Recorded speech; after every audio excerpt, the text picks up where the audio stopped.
Ariana Grande is being accused of blackfishing because her personality traits and appearance have drastically changed from when she first came into the public eye. People claim she developed a Blaccent. According to the Urban Dictionary, Blaccent is a distinctive manner of speech, pitch, or tone of the stereotypical African American. Not to be confused with slang, the Blaccent is identified by the way words are pronounced, not the words themselves. The controversy blew up when people saw her recent interview with Billboard. Oh, this is a really, really great baby picture. This is a really special one, because it's pretty much, I don't think there's any shadier looking person on the planet.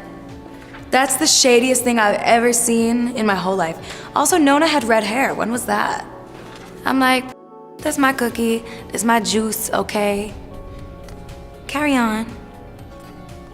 Thank you, next. That's what this baby picture said. They noticed Ariana sounded different than usual, especially the way she pronounced the word juice. I'm like, bitch, that's my cookie, that's my juice, okay? One person tweeted this video comparing Ari's old speaking voice with her most recent one. The tweet reads, Ariana Grande and this Blaccent. Jovi or Celine Dion. The most surprising song on my iPod would probably be Pon de Replay a cappella, and it's really funny. If I was stranded on a desert island, I would probably take my rosebud salad. Like, bitch, that's my cookie, that's my juice, okay? Carry on. Thank you, next. That's what this baby picture says. There were a lot of mixed reactions. Some people disagreed and said, no such thing as a Blaccent, it's called slang. Blaccent isn't even a real thing, just like blackfishing. It's embarrassing. While others explained, the word Blaccent has been around since before most of you were born. It's a stereotypical African American accent. If you think AAVE isn't real, argue with a linguist. Random black girl here. Saying she's using a Blaccent isn't disrespectful to us black people. We know that Blaccents are stereotypical, and that's exactly what Ariana was using. A stereotypical Blaccent. No one is stereotyping and generalizing all black people. By pointing this out, they're saying that she's using a stereotypical Blaccent. She is. A Blaccent within itself is stereotypical. We know this, which is why it may come across as offensive and fake to black folks. Just my 2 cents. And some people defended Ariana by bringing up the fact that she is part African. Here are some of her old tweets confirming her ethnicity. Just found out my grandparents are heavily Greek and part North African. I thought I was Italian. Who am I? My whole life is a lie. The chart says Greece, Italy. I just thought it was funny. I'm assuming the North African bit is Moroccan or Tunisia? The Blaccent controversy may be happening now, but in May 2018, Twitter users were insisting she's black and needs to accept her true heritage. Here are the old tweets. Y'all really out here thinking Ariana Grande is white? That's a black woman, LMAO. Y'all crazy. Ariana Grande is a black woman, by the way. We ain't letting the whites have her. Ariana Grande, 98% black, 1% Hispanic, 1% Asian, 0% white. Is she just adapting to what the public wants? I'm not sure. Amidst the Blaccent accusations, people also started accusing Ariana of blackfishing. According to the Urban Dictionary, blackfishing is when someone of European descent, white, manipulates their appearance through tanning and makeup to appear African, Arab, or Hispanic. And Dr. Aria Halliday, assistant professor of Africana feminisms at the University of New Hampshire, explains blackfishing is an extension of blackface. Many people were comparing Ari's old photos from her Nickelodeon days to her most recent photos. People pointed out her skin tone is clearly darker than it used to be. Many people argue it may be a natural tan or it's a normal spray tan. While none of us really know the truth, people are being more conscious of cultural appropriation. Here are some of the tweets. If it's sprayed on to the point where she's darker than POC, and many people think she is a woman of color, yes, it's an issue. It's appropriation. She's part Sicilian, a group of people with no small portion of North African ancestry, so up to a point she might have a natural tan. I don't know if she's using tanner, but if she is making people think she's Hispanic, that would be plain wrong. So what's the big issue? It's much deeper than a tan or an accent. This opens a huge conversation about how certain races are being glorified because they are seen as more exotic and desirable. It also opens up the conversation about the history of racism against black people and why dressing up as a person of color can be controversial. So let's talk about blackfishing. Can it really be defined as the modern-day blackface? Let's go back in history to get some insight. According to How Stuff Works, blackface, a cultural practice meant to mock, exoticize, disparage, pity, and generalize African American people and culture, can be traced back to 19th century theater.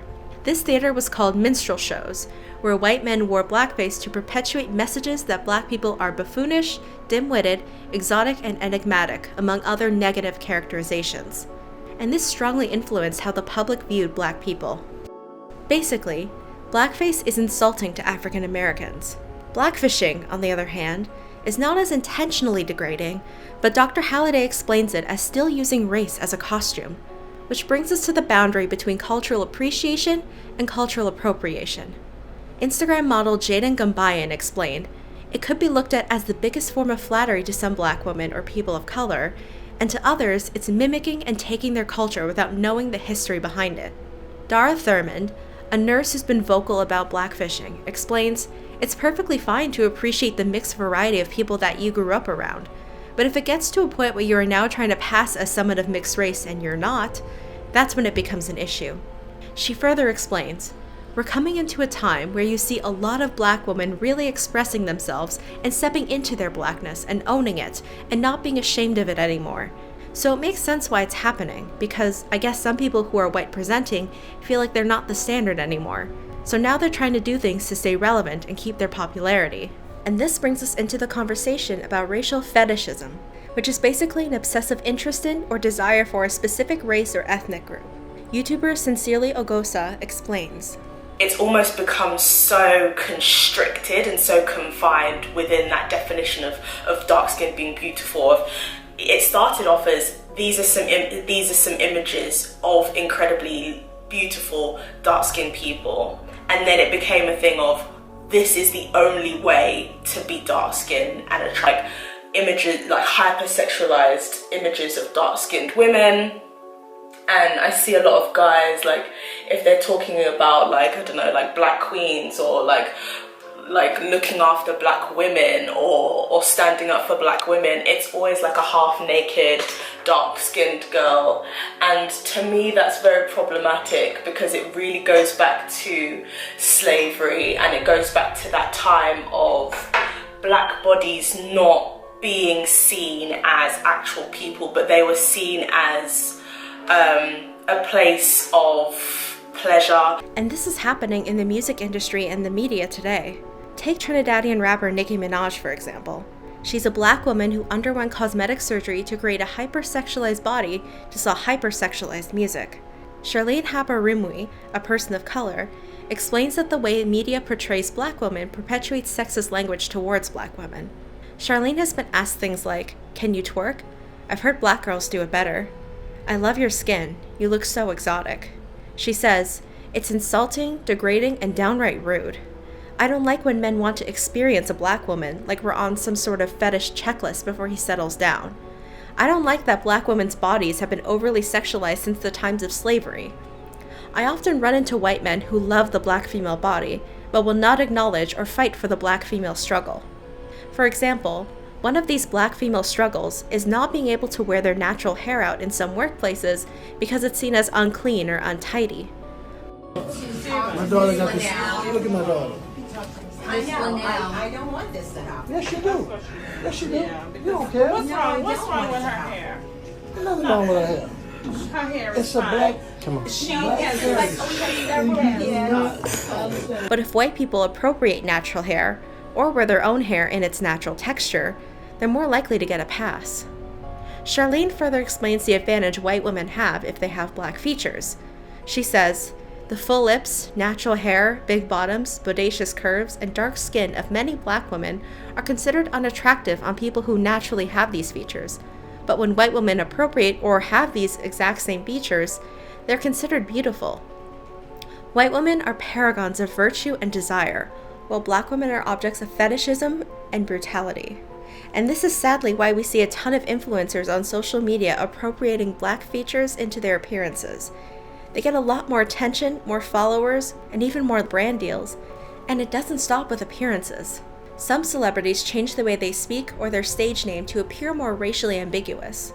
We've seen it happen with Australian rapper Iggy Azalea, where she adopted a black American voice to appear more desirable as a rapper.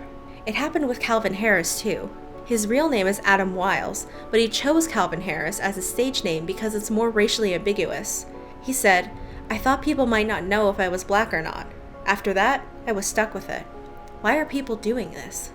Why is black culture becoming so desirable and so fetishized? Cheryl Grace, Senior Vice President of Consumer Engagement for Nielsen, said, "Our research shows that black consumer choices have a cool factor that has created a halo effect, influencing not just consumers of color, but the mainstream as well." Dara says it's frustrating. She explains, "You take away from them because it's unfair to black women who are also trying to make it as influencers and get product endorsements of their own." And many others agreed, saying, "What we are seeing, especially on social media, is another way of white women co-opting, profiting, and benefiting from appropriating another race, and brands are encouraging this." A lot of these women receive endorsements from beauty and fashion brands based on the black aesthetic, but unfortunately, when it comes to using real black women for campaigns, we are often sidelined and forgotten about. Adopting the hairstyles, clothing, and slang that is traditionally associated with black women is just enough to hang on to racial ambiguity without fully dealing with the consequences of blackness. When you see the people who benefit from white privilege that are able to get both sides of the coin, it's very troubling. So, what can we do to stop racial fetishism? Unfortunately, we can't stop what other people choose to fetishize. We can only control our own actions. So you as an individual have to be more conscious and careful when screening potential dates. Lola, a sex educator, says, "I tend to just let people talk and people will out themselves." An anonymous source explained a major red flag is when people keep alluding to a generic Asian culture, lumping all of the individual Asian cultures together. Stella Harris, an intimacy educator, says if you are the one fetishizing other races, you need to be more respectful and treat people like people. Lola further explains, "With any other fetish, you'd make sure the other person is into it first. You negotiate. Thinking it's okay to objectify black folks without checking in that it's something the person wants is violating consent. I never just go sit on someone's lap and call them daddy just because some people are into it. So why would you walk up to a person of color and assume they want to play your race game? And when someone calls you out on it, be graceful. Take that feedback. Don't get defensive. Saying I didn't mean it isn't fixing anything. Be ready to apologize." And what can we do to stop cultural appropriation? Comissio Global says, research the culture. For example, in the UK, a burger bar by the name of Boom Burger drew criticism for exploiting Rasta culture and making it center to their brand and image. Many noted that it was offensive that the chain obviously knew nothing of the religion, its practices, or beliefs. For example, the chain was selling pork burgers, pork being considered unclean and not eaten by Rastafarians due to scripture. Avoid the sacred. Lately, wearing the Native American headdress has been popular in American media. However, the Native American community believes it crosses the line. Simon Moya Smith said, "The headdress is reserved for our revered elders, who, through their selflessness and leadership, have earned the right to wear one. It's a spiritual garb, not just cultural. It's not merely an addition to one's attire. Wearing one, even an imitation headdress, belittles what our elders have spent a lifetime to earn. Don't stereotype. A stereotype doesn't define the entire culture. By stereotyping, you are unable to have an objective opinion or insight into understanding the culture. Promote diversity. There is a dire need for more diversity in businesses and organizations, whether media, marketing, fashion, or art. More diversity in the workplace means more can be done to stop the one-sided conversation. Engage, promote, and share benefits. For example, a Brazilian sports company appropriated from an indigenous tribal culture. Inspired by their designers, the company gives the tribe royalties from their collection as a way of working with the tribe. So back to Ariana's situation. Is she blackfishing or brownfishing? Many argue that she's not because her tan is reasonable and a naturally achievable shade. Regardless of her pale skin and victorious, many agree that Italians tan easily. In fact, Christopher Robin, who holds a Bachelor of Arts in Ethnic Studies from York University, explains that Ariana isn't even considered white in Italy. He says she is half Sicilian and half Abruzzes, and further explains, Italy, especially southern Italy, where Ariana Grande is a descendant of, was known for having North Africans, Arabs, Turks, Persians, and Moors. Over time, they mixed with the people and just called themselves according to the region where they were from. If you look at old Italian paintings, you would clearly see black people, Arabs, Turks, and just brown people in general being in these pictures. Over time, due to immigration from Nordic Europeans into Southern Europe, the people mixed with each other and produced mixed children of lighter skin. Ariana Grande is a descendant of Italian people, especially of Southern Italian descent. She's a woman who can trace her lineage back to North Africa, Moorish people, Turks, and Arabs. Italians and Greeks are a mixed group of people and therefore are not white. In order to be considered white, you need 100% of Europeans' blood in you. Hence, in Spain, they had something called limpieza de sangre. This dictated who was white and who wasn't. You must remember, Italians weren't considered white until they've gained political clout in North America.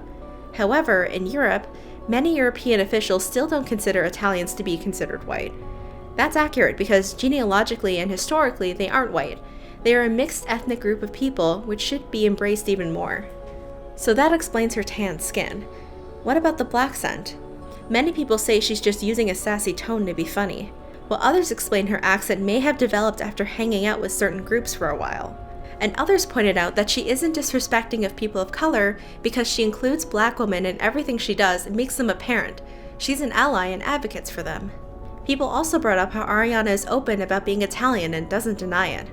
But some people weren't having it and said, "I'm genuinely curious and want to be enlightened.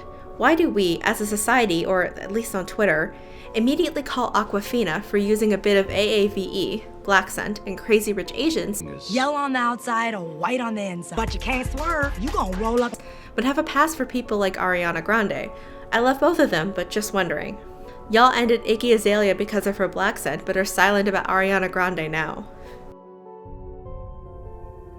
This is not an easy situation to explain or understand. Cultural appropriation and racial fetishism are not topics that generally come up over morning coffee, but they're important to talk about and address in order to make our society a better place for everyone. I don't have all the answers about whether Ariana is blackfishing or using a Blaccent, but the conversations around her change in mannerisms are important to have. However, they're meaningless without action. We all need to educate ourselves, be open to change, and be sensitive to how we engage with cultures that are not our own. So, what do you think? Are people being too light on Ariana's use of a Blaccent? Where else have you seen mass media and the music industry glorify other ethnic groups? Let me know in the comments below.